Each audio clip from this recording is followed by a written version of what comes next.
ਅੰਮ੍ਰਿਤ ਵੇਲੇ ਦੀਆਂ ਬਾਣੀਆਂ ਦੇ ਨਿਤਨੇਮ ਸਰਵਣ ਕੀਤੇ ਆ, ਸੇਵਾ ਕਰਕੇ ਬਾਣੀ ਸੁਣ ਕੇ ਆਪਣੇ ਜੀਵਨ ਨੂੰ ਸਫਲਾ ਕਰ ਰਹੇ ਹੋ। ਚੱਲ ਰਹੀ ਲੜੀਵਾਰ ਕਥਾ ਸ਼੍ਰੀ ਗੁਰੂ ਗ੍ਰੰਥ ਸਾਹਿਬ ਮਹਾਰਾਜ ਦੀ ਪਾਵਨ ਅੰਗ 336 ਦੇ ਉੱਤੇ ਗੌੜੀ ਕਬੀਰ ਜੀਓ। ਗੌੜੀ ਰਾਗ ਦੇ ਵਿੱਚ ਕਬੀਰ ਸਾਹਿਬ ਇਸ ਮਨ ਨੂੰ ਜਾਨਵਰਾਂ ਦੀਆਂ ਪਸ਼ੂਆਂ ਦੀਆਂ ਉਦਾਹਰਨਾਂ ਦੇ ਦੇ ਕੇ ਦੱਸਦੇ ਨੇ। ਜਿਹੜਾ ਕੋਈ ਕਿਸੇ ਰੋਗ ਦੇ ਨਾਲ ਗ੍ਰਸਿਆ ਹੁੰਦਾ, ਪਰ ਉਹ ਰੋਗ ਦਾ ਕੋਈ ਕਾਰਨ ਬਣਦਾ ਹੁੰਦਾ ਵੀ ਤਾਂ ਗ੍ਰਸਿਆ। ਗੌੜੀ ਕਬੀਰ ਜੀ ਦੀ ਆਪ ਸਰਵਣ ਕਰੋ। ਅੱਜ ਦੇ ਸ਼ਬਦ ਦੀ ਵਿਚਾਰ ਵਿੱਚ ਗੁਰੂ ਸਾਹਿਬ ਕਹਿੰਦੇ ਜਿਹੜਾ ਮਨ ਹੈ ਨਾ, ਇਹ ਮਨ ਸੰਸਾਰ ਵਿੱਚ, ਪਰਿਵਾਰ ਵਿੱਚ, ਪਦਾਰਥਾਂ ਵਿੱਚ ਕਿਵੇਂ ਫਸਿਆ ਪਿਆ। ਇਹ ਜੀਵ ਕਿਵੇਂ ਫੜਿਆ ਜਾਂਦਾ ਹੈ, ਲਾਲਚ ਵਿੱਚ ਆ ਕੇ, ਲੋਭ ਵਿੱਚ ਆ ਕੇ ਕਿਵੇਂ ਫੜਿਆ ਜਾਂਦਾ ਹੈ। ਅੱਜ ਇਹਦੇ ਵਿੱਚ ਬੜੀ ਵਿਚਾਰ ਸੋਹਣੀ ਕਬੀਰ ਸਾਹਿਬ ਨੇ ਸਾਨੂੰ ਬਖਸ਼ਿਸ਼ ਕੀਤੀ ਹੈ। ਸਾਰੀ ਸੰਗਤ ਪਿਆਰ ਨਾਲ ਸਰਵਣ ਕਰੋ ਜੀ। ਗੌੜੀ ਕਬੀਰ ਜੀ। ਜਿਉਂ ਕੱਪ ਕੇ ਘਰ ਮੁਸ਼ਟ ਚਨਨ ਕੀ, ਲੋਬੱਧ ਨਾ ਤਿਆਗ ਦਿਓ। ਜਿਉਂ ਕੱਪ ਕੇ ਕਰ, ਕੱਪ ਹੁੰਦਾ ਬਾਂਦਰ, ਕਰ ਹੁੰਦੇ ਨੇ ਹੱਥ, ਮੁਸ਼ਟ ਹੁੰਦੀ ਹੈ ਮੁੱਠੀ, ਚਨਨ ਹੁੰਦੇ ਚਨੇ, ਛੋਲੇ ਕਹਿ ਦਈਏ, ਚਣੇ ਕਹਿ ਦਈਏ, ਸਾਧ ਸੰਗ ਪੂਰਬ ਦੀ ਬੋਲੀ ਹੈ। ਦੁਬਾਰੇ ਫੇਰ ਸੁਣਿਓ। ਜਿਉਂ ਕੱਪ ਕੇ ਕਰ ਮੁਸ਼ਟ ਚਨਨ ਕੀ, ਲੋਬੱਧ ਨਾ ਤਿਆਗ ਦਿਓ।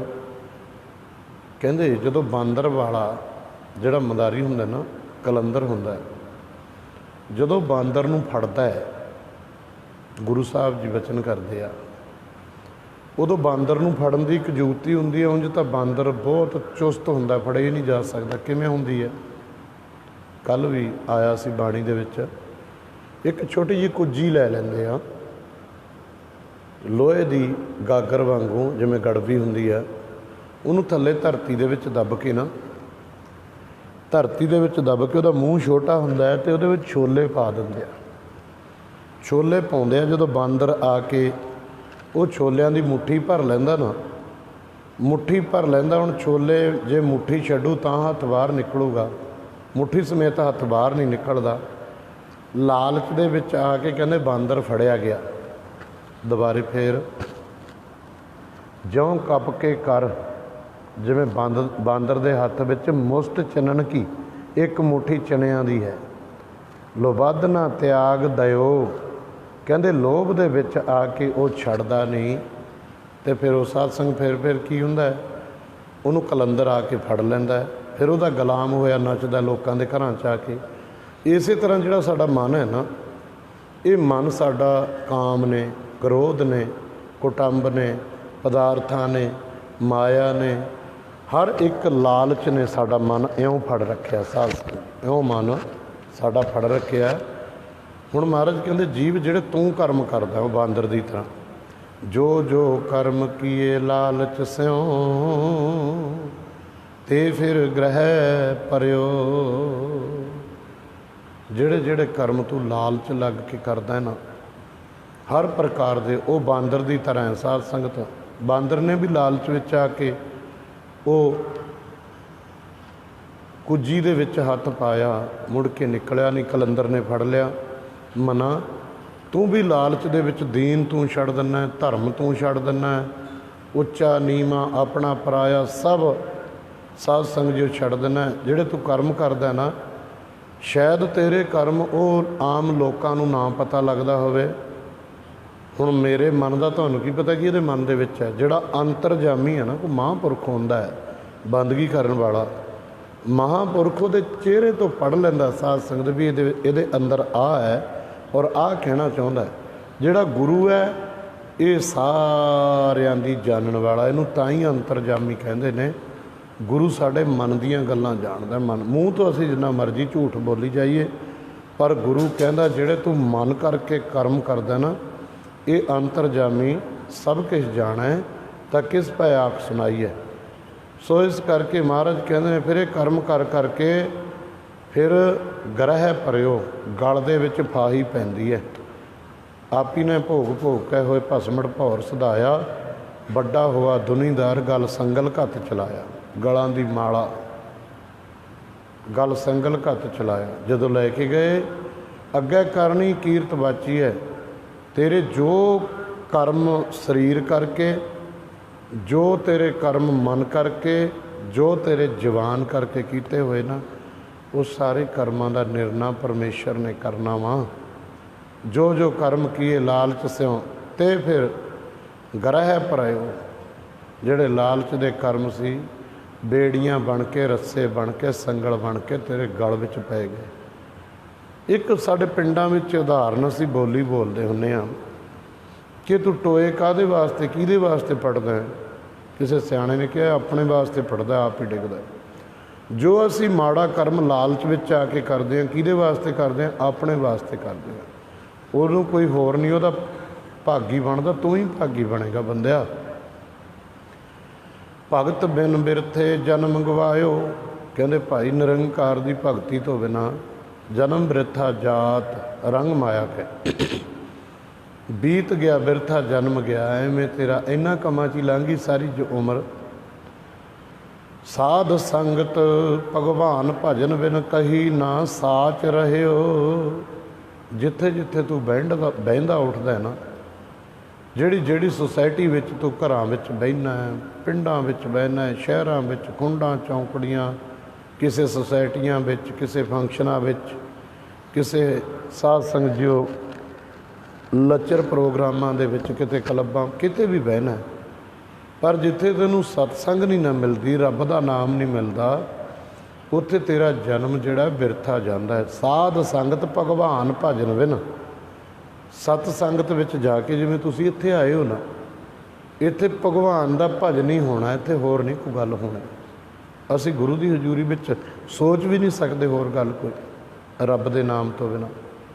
ਇੱਥੇ ਤਾਂ ਸਿਰਫ ਜਦੋਂ ਮਨ ਦਾ ਟਿਕਾ ਹੋ ਗਿਆ ਨਾ, ਜੇ ਇਕੱਲਾ ਵੀ ਬੰਦਾ ਆਇਆ ਮਨ ਦੇ ਸ਼ਾਂਤੀ ਲਈ, ਫਿਰ ਉਹ ਜੇ ਕਿਤੇ ਉਸ ਵਾਹਿਗੁਰੂ ਨਾਲ ਜੁੜ ਕੇ ਜਪੇ ਵਾਹਿਗੁਰੂ ਵਾਹਿਗੁਰੂ ਵਾਹਿਗੁਰੂ ਵਾਹਿਗੁਰੂ ਵਾਹਿਗੁਰੂ ਵਾਹਿਗੁਰੂ। ਸਾਧ ਸੰਗਤ ਭਗਵਾਨ ਭਜਨ ਬਿਨ ਕਹੀ ਨਾ ਸੱਚ ਰਹਿਓ। ਜਿੱਥੇ ਜਿੱਥੇ ਮਰਜੀ ਰਹੀ, ਗੁਰੂ ਕੀ ਸੰਗਤ ਤੋਂ ਬਿਨਾਂ ਤੇ ਭਗਵਾਨ ਦੀ ਭਜਨ ਬੰਦਗੀ ਤੋਂ ਬਿਨਾਂ ਇਹ ਜੀਵ ਸੁਖੀ ਨਹੀਂ ਹੋ ਸਕਦਾ। ਫਿਰ ਤੇਰਾ ਜੀਵਨ ਕਿਹੋ ਜਿਹਾ ਜਿਹੜਾ ਤੂੰ ਸੰਸਾਰ ਦੇ ਉੱਤੇ ਫਿਰਦਾ, ਕਿੱਦਾਂ ਦਾ ਉਹ? ਸਤਿਗੁਰੂ ਕਹਿੰਦੇ ਨੇ, ਜਿਉ ਉਦਿਆਨ ਕੁਸਮ ਪਰ ਫੁੱਲਤ ਕਿਨਹਿ ਨਾ ਘਰਾਓ ਲਿਓ। ਜਿਵੇਂ ਜੰਗਲ ਬੀਆਂ ਵਾਨ ਦੇ ਵਿੱਚ ਨਾ ਫੁੱਲ ਖਿੜ ਜਾਂਦੇ ਨੇ ਨਾ, ਕਈ ਵਾਰੀ ਤੁਸੀਂ ਕਿਸੇ ਜੰਗਲ ਵਿੱਚ ਜਾਓਗੇ ਬਸੰਤ ਰੁੱਤ ਦੇ, ਬੜੇ ਸੋਹਣੇ ਖੁਸ਼ਬੂਦਾਰ ਘਰਾਓ, ਖੁਸ਼ਬੂਦਾਰ ਫੁੱਲ ਖਿੜੇ ਹੁੰਦੇ ਨੇ, ਪਰ ਉਹ ਕਿਸੇ ਦੇ ਨੱਕ ਦੀ ਸੁਗੰਧੀ ਲਏ ਬਿਨਾਂ ਉਹਨਾਂ ਦੀ ਜਿਹੜੀ ਬਾਸ਼ਨਾ ਸੁਗੰਧੀ ਹੈ ਐਵੇਂ ਹੀ ਜਾਂਦੀ ਹੈ। ਜਿਵੇਂ ਉਹ ਫੁੱਲਾਂ ਦੀ ਸੁਗੰਧੀ ਜੰਗਲ ਦੇ ਵਿੱਚ, ਹੁਣ ਬਾਹਰ ਬੀਆਬਾਨ ਦੇ ਜੰਗਲ ਦੇ ਫੁੱਲਾਂ ਦੀਆਂ ਕਿਆਰੀਆਂ ਸੀ, ਬੜੇ ਸੋਹਣੇ ਫੁੱਲ ਸੀ, ਪਰ ਕਿਸੇ ਦੀ ਬਾਸ਼ਨਾ ਦਾ ਆਨੰਦ ਮਾਣੇ ਤੋਂ ਬਿਨਾਂ ਉਹ ਐਵੇਂ ਹੀ ਗਏ। ਇਸੇ ਤਰ੍ਹਾਂ ਮਨਮੁਖ ਤੇਰਾ ਜਨਮ ਪਰਮਾਤਮਾ ਦੇ ਨਾਮ ਤੋਂ ਬਿਨਾਂ, ਚੰਗੇ ਕਰਮ ਤੋਂ ਬਿਨਾਂ ਬੰਦਿਆ ਐਵੇਂ ਗਿਆ। ਤੈਸੇ ਭਰਮਤ ਅਨੇਕ ਜੋਨ ਮਹਿ ਫਿਰ ਕਾਲ ਹਇਓ। ਇਸੇ ਤਰ੍ਹਾਂ ਇਹ ਜੀਵਨ ਜਿਵੇਂ ਜੰਗਲ ਦੇ ਰੋਹੀ ਬੀਆਬਾਨ ਦੇ ਵਿੱਚ ਜਿਹੜੇ ਫੁੱਲ ਸੀ ਨਾ, ਸੁਗੰਧੀ ਤੋਂ ਬਿਨਾਂ ਐਵੇਂ ਗਏ। ਤੂੰ ਵੀ ਭਰਮਦਾ ਪਰਮਾਤਮਾ ਦੇ ਨਾਮ ਤੋਂ ਬਿਨਾਂ। ਫਿਰ ਮੌਤ ਆ ਗਈ, ਸਮਾਂ ਆ ਗਿਆ ਜਾਣ ਦਾ। ਕਹਿੰਦੇ ਨੇ ਸਤਿਗੁਰੂ ਜੀ, ਫਿਰ ਕਾਲ ਹਇਓ। ਸਤਿਗੁਰੂ ਕਹਿੰਦੇ ਨੇ ਭਾਈ ਫਿਰਦਾ ਹੈ ਤੂੰ, ਫਿਰਦਾ ਆਇਆ ਇਸ ਦੁਨੀਆ 'ਤੇ। ਪਤਾ ਨਹੀਂ ਕਿੰਨੇ ਕੁ ਜਨਮਾਂ ਦੇ ਬਾਅਦ ਇੱਥੇ ਮਨੁੱਖਾ ਜਨਮ ਮਿਲਿਆ ਤੈਨੂੰ। ਅਨੇਕਾਂ ਜੂਨੀਆਂ ਵਿੱਚ ਫਿਰਦਾ ਹੈ ਅਤੇ ਕਾਲ ਭਗਵਾਨ ਇਸ ਨੂੰ ਬਾਰ ਹਇਓ ਮਾਰਦਾ ਹੈ।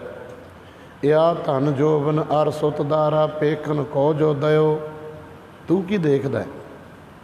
ਪਹਿਲਾਂ ਤੂੰ ਆਪਣੀ ਜਵਾਨੀ ਨੂੰ ਦੇਖਦਾ ਸੀ, फिर तेरे घर वाली आ गई, तू ਉਹਦਾ गुलाम हो गया।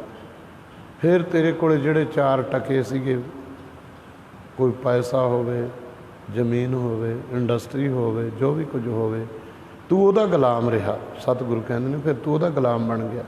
ਜਵਾਨੀ ਦਾ ਗੁਲਾਮ, ਘਰ ਵਾਲੀ ਦਾ ਗੁਲਾਮ ਤੇ ਪੁੱਤਰ ਧੀਆਂ ਦਾ ਗੁਲਾਮ ਵੀ ਬਣ ਗਿਆ। ਕਈ ਵਾਰੀ ਨਾ ਪੁੱਤਰ ਧੀ ਘਰ ਵਿੱਚ ਕੋਈ ਗਲਤੀ ਵੀ ਕਰਦਾ ਹੈ, ਪਰ ਮਾਂ ਬਾਪ ਉਹਦੇ ਮੋਹ ਵਿੱਚ ਭੇਜਿਆ, ਉਹਨੂੰ ਮਾਰ ਵੀ ਨਹੀਂ ਸਕਦਾ, ਉਹਨੂੰ ਕਿਤੇ ਪੁਲਿਸ ਵਿੱਚ ਫਸਾ ਵੀ ਨਹੀਂ ਸਕਦਾ, ਤੇ ਉਹਦਾ ਦੁੱਖ ਵੀ ਬੜਾ ਸਹਿੰਦਾ ਹੈ। ਕਹਿੰਦੇ ਇਹ ਤੂੰ ਮੋਹ ਵਿੱਚ ਫਸ ਗਿਆ, ਉਹਦੇ ਵਿੱਚ ਇਸ ਸਿਸਟਮ ਦੇ ਵਿੱਚ ਫਸ ਗਿਆ, ਇਹ 'ਚੋਂ ਤੈਨੂੰ ਕੌਣ ਕੱਢੂਗਾ?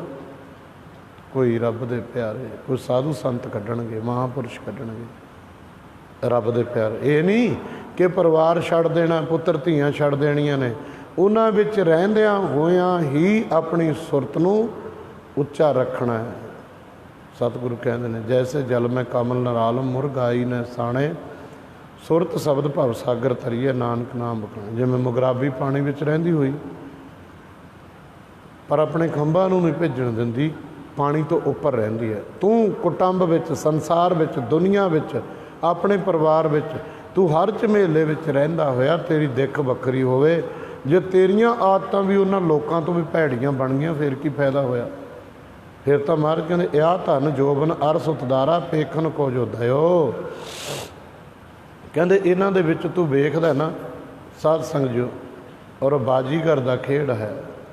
ਸਾਰੇ ਇਹ ਧਨ, ਜਵਾਨੀ, ਪੁੱਤਰ, ਇਸਤਰੀ, ਪਦਾਰਥ ਜੋ ਵੀ ਨੇ, ਜੋ ਵਾਹਿਗੁਰੂ ਨੇ ਇਹਨੂੰ ਦਿੱਤੇ ਨੇ ਨਾ, ਉਹ ਪੇਖਣ ਕਹੀਏ ਅਜਮੈਸ, ਦੇਖਣਾ। ਸਾਧ ਸੰਗਤ ਦਇਓ, ਦਇਓ ਪਦਾਰਥ ਹੈ, ਬਾਜੀਗਰ ਦੀ। ਸਾਧ ਸੰਗਤ ਜੀਓ ਇਹ ਬਾਜੀ ਹੈ, ਇਹ ਕੁਸੁੰਬੇ ਦੇ ਫੁੱਲ ਨੇ, ਇਹ ਢਲਦੇ ਪਰਛਾਵੇਂ ਨੇ, ਤੇਰੇ ਹੱਥ ਸਦਾ ਨਹੀਂ ਰਹਿਣੇ। ਤਿਨ ਹੀ ਮਾਹੇ ਅਟਕ ਜੋ ਉਰਜੇ, ਇੰਦਰੀ ਪ੍ਰੇਰ ਲਿਓ। ਦੇਖੋ ਕਿੱਡੇ ਮਹਿੰਗੇ ਤੇ ਡੂੰਘੇ ਵਚਨ ਕਬੀਰ ਸਾਹਿਬ ਸਾਨੂੰ ਕਹਿੰਦੇ ਨੇ। ਇਹਨਾਂ ਦੇ ਵਿੱਚ ਤੇਰਾ ਚਿੱਤ ਅਟਕਿਆ ਪਿਆ, ਪੁੱਤਰ ਧੀਆਂ ਵਿੱਚ, ਪਦਾਰਥਾਂ ਵਿੱਚ, ਔਰਤ ਇਸਤਰੀਆਂ ਵਿੱਚ, ਇਹਨਾਂ ਵਿੱਚ ਅਟਕਿਆ ਪਿਆ ਚਿੱਤ ਤੇਰਾ। ਕਿਉਂ? ਤੈਨੂੰ ਇੰਦਰੀਆਂ ਨੇ ਪ੍ਰੇਰਨ ਕੀਤਾ, ਅੱਖਾਂ ਨੇ ਪਰਾਇਆ ਦੇਖਣ ਵਾਸਤੇ, ਕੰਨਾਂ ਨੇ ਗੰਦੇ ਗੀਤ ਸੁਣਨ ਵਾਸਤੇ, ਇਹ ਗਿਆਨ ਇੰਦਰੇ ਨੇ। ਤੇ ਫਿਰ ਦੇਖ ਲਓ ਵੀ ਇਹ ਨਹੀਂ ਪਤਾ, ਕਈ ਵਾਰੀ ਜਦੋਂ ਮਨ ਭੱਜਦਾ ਨਾ, ਇੱਥੋਂ ਸੰਗਤ ਵਿੱਚ ਉਠਾ ਕੇ ਲੈ ਜਾਂਦਾ ਵੀ ਚੱਲ ਤੂੰ ਠੇਕੇ 'ਤੇ ਚੱਲ। ਇੱਥੇ ਕੀ ਕਰਦਾ ਬੈਠਾ? ਇੰਦਰੀਆਂ ਦੇ ਰਸ ਦਾ ਮਾਰਿਆ ਹੋਇਆ, ਜੀਭਾ ਦੇ ਰਸ ਦਾ ਮਾਰਿਆ, ਕਾਮੀ ਪੁਰਸ਼ ਹੈ। ਇੱਥੋਂ ਉੱਠ ਕੇ ਇਹ ਨਹੀਂ ਪਤਾ ਕਿ ਬੇਸ਼ਵਾ ਦੇ ਘਰ ਵਿੱਚ ਜਾਵੇ, ਮੰਦ ਕਰਮ ਭੋਗੇ। ਤਿੰਨ ਹੀ ਮਾਹੇ ਅਟਕ ਜੋ ਉਰਜੇ, ਇੰਦਰੀ ਪ੍ਰੇਰ ਲਿਓ। ਇੰਦਰੀਆਂ ਦਾ ਪ੍ਰੇਰਿਆ ਹੋਇਆ ਜੰਮਣ ਮਰਨ ਦੇ ਚੱਕਰ ਵਿੱਚ ਪਿਆ। ਔਦ ਅਨਲ ਤਨ ਤਿਨ ਕੋ ਮੰਦਰ, ਚਾਹੁੰਦੇ ਠਾਠ ਠਿਓ। ਸਰੀਰ ਕਹਿੰਦੇ ਔਦ ਅਨਲ ਤਨ ਤਿਨ ਕੇ ਮੰਦਰ, ਜਿਹੜਾ ਸਰੀਰ ਹੈ ਨਾ ਤੇਰਾ, ਉਮਰ ਲੰਘਦੀ ਹੈ, ਇਹ ਅਸਲ ਵਿੱਚ ਬੰਦਿਆ ਕੱਖਾਂ ਦਾ ਮੰਦਰ ਹੈ। ਜਿਵੇਂ ਕੋਈ ਘਾਹ ਫੂਸ ਦੀ ਝੋਪੜੀ ਬਣਾ ਲੈਂਦਾ ਨਾ, ਘਾਹ ਫੂਸ ਦੀ, ਉਹਦੀ ਬਾਹਲੀ ਉਮਰ ਨਹੀਂ ਹੁੰਦੀ, ਅਨਲ। ਹੁਣ ਜੇ ਕੋਈ ਕਹੇ ਕਿ ਅੱਗ ਦੇ ਵਿੱਚ ਮੈਂ ਕੱਖਾਂ ਦੀ ਝੋਪੜੀ ਬਣਾ ਲੂੰ, ਕਿਵੇਂ ਬਣਾ ਲੇਗਾ? ਨਹੀਂ ਬਣਾ ਸਕਦਾ। ਔਦ ਅਨਲ ਤਨ ਤਿਨ ਕੋ ਮੰਦਰ, ਅੰਦਰ ਅੱਗ ਰੱਖੀ ਬੈਠਾ ਹੈ ਤੇ ਬਣਾਉਣਾ ਕੱਖਾਂ ਦੇ ਮੰਦਰ। ਉਹ ਅੱਗ ਦੇ ਉੱਤੇ ਸੁੱਕੇ ਘਾਹ ਫੂਸ ਦੇ ਮੰਦਰ ਅੱਗ ਦੇ ਉੱਤੇ ਕਿਵੇਂ ਬਣਨਗੇ ਮੂਰਖਾ? ਚਾਹੁੰਦੇ ਠਾਠ ਠਿਓ। ਉਮਰ ਬੀਤਦੀ ਜਾਂਦੀ ਹੈ, ਸਰੀਰ ਇਹੀ ਕੱਖਾਂ ਦਾ ਮੰਦਰ ਹੈ, ਚੌਂ ਪਾਸੇ ਕਾਲ ਰੂਪੀ ਅੱਗ ਬਣੀ ਹੋਈ ਹੈ, ਅੱਗ ਹੀ ਅੱਗ। ਤਿਰਣ ਕੋ ਮੰਦਰ ਸਾਜ ਸਵਾਰਿਓ, ਪਾਵਕ ਤਲੈ ਜਰਾਵਤ ਹੈ। ਇਹ ਸਤਿਗੁਰੂ ਪਾਤਸ਼ਾਹ ਕਹਿੰਦੇ ਨੇ ਇਹ ਤੇਰੀ ਉਮਰ ਬੀਤਦੀ ਜਾਂਦੀ ਹੈ, ਅਨਲ ਅਗਨੀ ਦਾ ਬਣਾਉਣਾ ਬਣਿਆ ਹੋਇਆ ਨਾ। ਤੇ ਦੇਹ ਚੌਂਦੇ ਠਾਠ ਠਿਓ, ਕਹਿੰਦੇ ਚੌਂਦੇ ਠਾਠ, ਚਾਰੇ ਪਾਸੇ ਇਹ ਵਿਕਾਰਾਂ ਦੀ ਅੱਗ, ਲੋਭ ਦੀ ਅੱਗ, ਲਾਲਚ ਦੀ ਅੱਗ ਲੱਗੀ ਹੈ। ਓਏ ਇਹ ਲੱਗੀ ਹੋਈ ਅੱਗ ਤੂੰ ਕਿਵੇਂ ਬੁਝਾਏਂਗਾ? ਤਾਂ ਸਤਸੰਗ ਵਿੱਚ ਬਹਿ ਕੇ ਬੁਝ ਸਕਦੀ ਸੀ, ਰੱਬ ਦੇ ਪਿਆਰ ਵਿੱਚ। ਕਹੇ ਕਬੀਰ ਭੈ ਸਾਗਰ ਤਰਨ ਕੋ, ਮੈਂ ਸਤਿਗੁਰ ਓਟ ਲਿਓ। ਕਬੀਰ ਸਾਹਿਬ ਕਹਿੰਦੇ ਅੱਗ ਦਾ ਸਮੁੰਦਰ ਹੈ ਇਹ, ਮੈਂ ਤਾਂ ਮੇਰੇ ਸਤਿਗੁਰੂ ਦੀ ਓਟ ਲਈ ਹੈਗੀ, ਪਰਮਾਤਮਾ ਦੀ ਓਟ ਲਈ ਹੈ। ਮੇਰੇ ਮਾਲਕਾ ਮੈਨੂੰ ਹੋਰ ਨਹੀਂ ਹੈ ਕੋਈ ਓਟ। एक तू कृपा करी तेरी ओट, अबर ओट मैं सगली देखी, एक तेरी ओट ओदी ओट लिया करो। अंत रात में सत्संग विच बह के जुड़ के जपया करो वाहिगुरू वाहिगुरू वाहिगुरू वाहिगुरू वाहिगुरू वाहिगुरू। जपो वाह।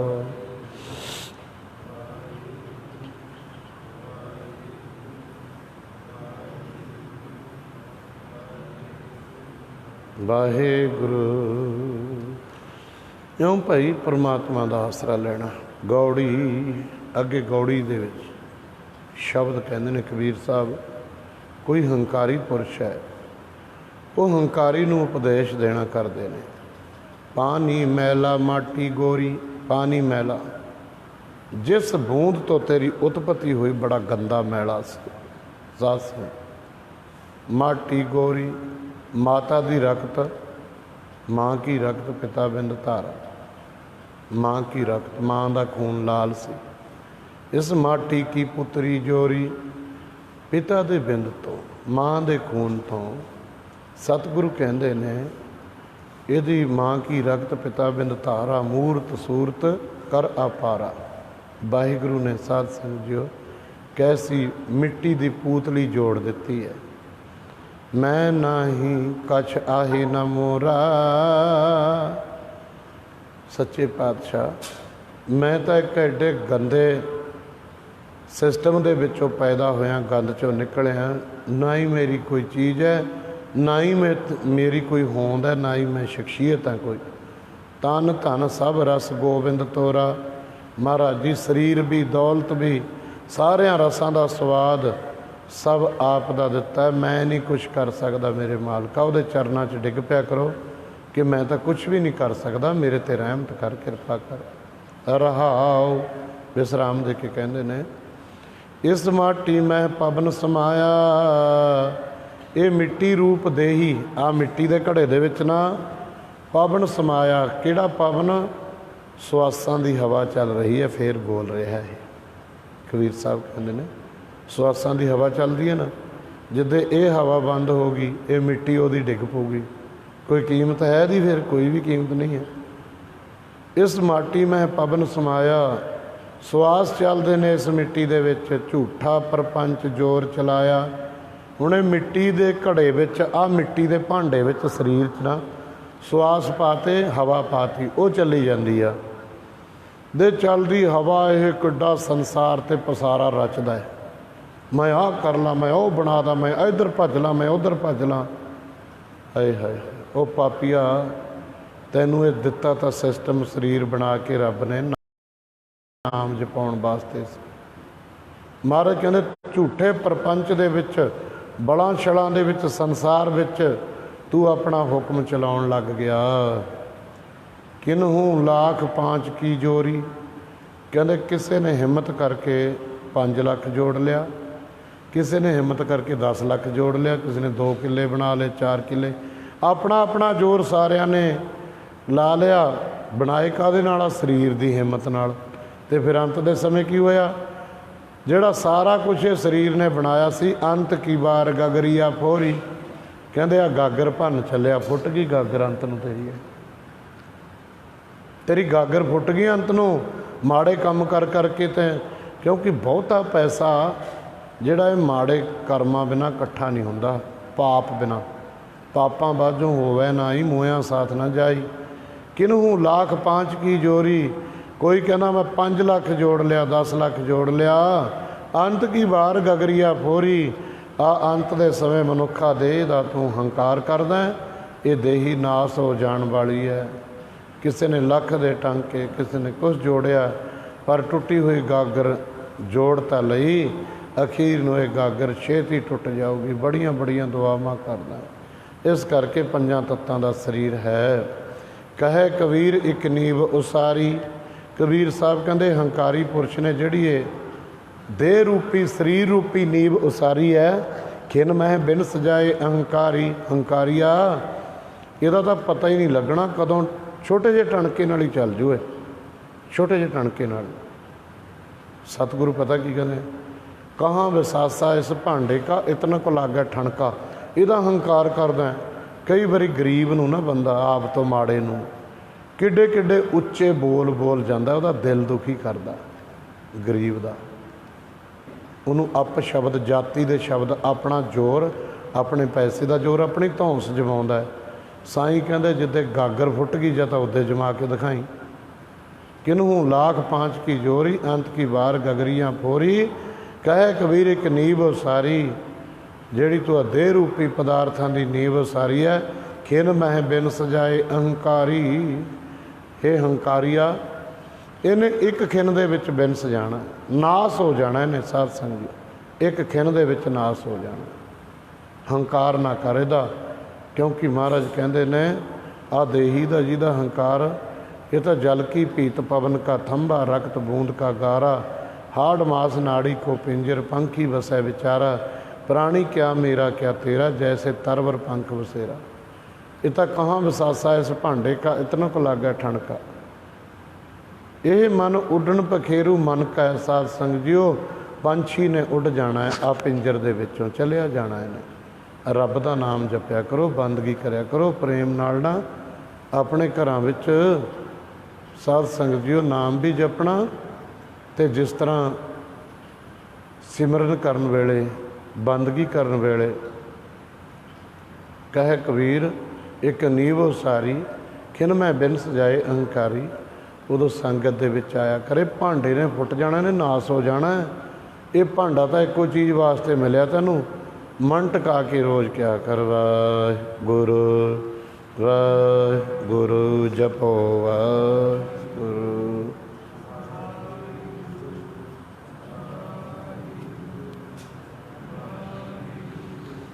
वाहिगुरू वाहिगुरू।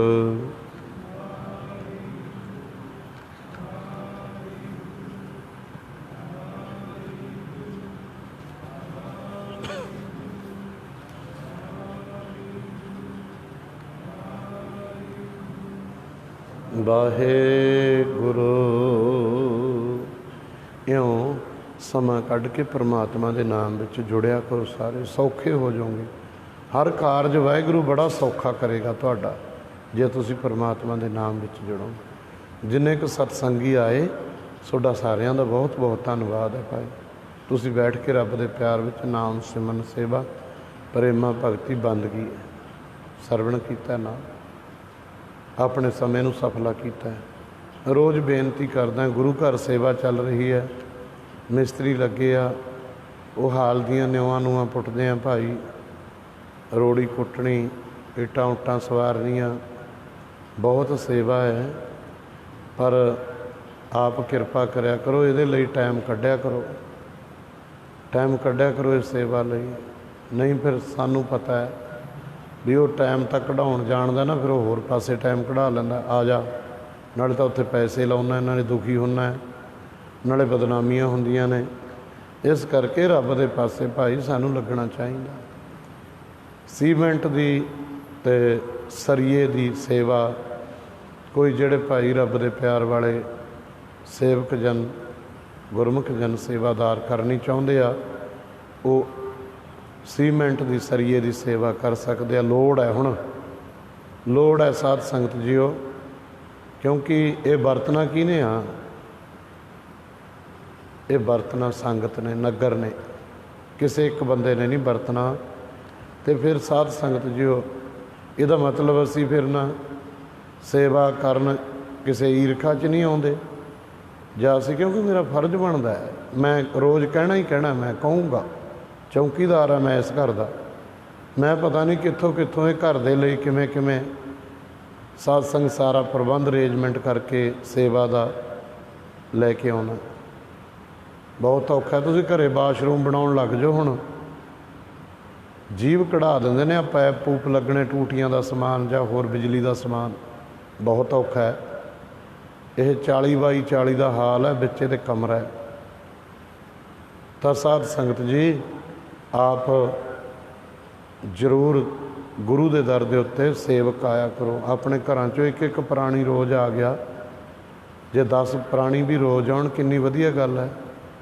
2 ਘੰਟੇ 4 ਘੰਟੇ ਜਿੰਨਾ ਹੈ ਖੁੰਡਾਂ ਚੌਂਕੜੀਆਂ ਤੇ ਬਹਿ ਕੇ ਇੱਥੇ ਸਾਰਾ ਦਿਨ ਚੁਗਲੀਆਂ ਕਰਕੇ ਤਾਸ਼ ਖੇਡ ਕੇ ਮੁੜ ਜਾਂਦੇ ਹਾਂ, ਇਹ ਕੀ ਪੱਲੇ ਪਊਗਾ। ਸਗੋਂ ਅਸੀਂ ਪਾਪ ਖਰੀਦ ਲੈਂਦੇ ਹਾਂ। ਪਾਪ ਰੱਬ ਦੇ ਪਿਆਰ ਵੱਲ ਆਇਆ ਕਰੋ ਭਾਈ, ਇਹ ਸੇਵਾ ਕਰਕੇ ਸਾਡਾ ਜੀਵਨ ਸਫਲਾ ਹੋ ਜਾਊਗਾ। ਹੋਈਆਂ ਭੁੱਲਾਂ ਚੁੱਕਾਂ ਦੀ ਖਿਮਾ ਕਰਨੀ। ਸਮੂਹ ਗੁਰੂ ਕੀਆਂ ਸੰਗਤਾਂ ਦਾ ਧੰਨਵਾਦ। ਆਓ ਸਾਰੀ ਸੰਗਤ ਨੂੰ ਗੁਰੂ ਚਰਨਾਂ ਵਿੱਚ ਜੁੜ ਕੇ ਅਰਦਾਸ ਬੇਨਤੀ ਕਰੋ ਜੀ। ਵਾਹਿਗੁਰੂ ਜੀ ਕਾ ਖਾਲਸਾ, ਵਾਹਿਗੁਰੂ ਜੀ ਕੀ ਫਤਿਹ।